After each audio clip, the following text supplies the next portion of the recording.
and welcome to this video. Today I'm going to guide you through a step-by-step tutorial on how to use ConvertKit for email marketing.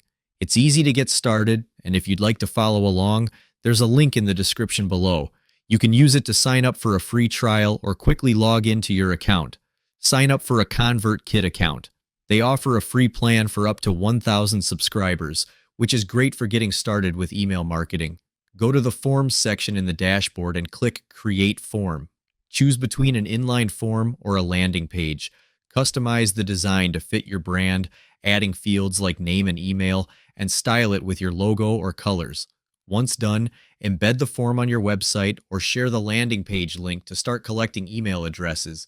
Use ConvertKit's tagging system to organize your subscribers based on interests, actions, or campaigns.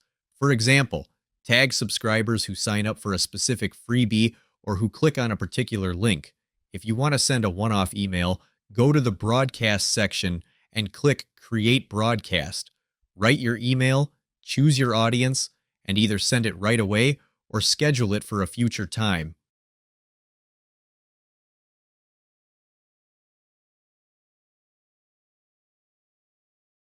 Go to the Automations tab to create rules that automate specific tasks. For example, when someone subscribes to a form, you can automatically add them to an email sequence or apply a tag. ConvertKit integrates with popular platforms like WordPress, Shopify, and social media. Connect your account with these platforms to make managing your email list even easier. By following these steps, you can effectively use ConvertKit to build an engaged email list.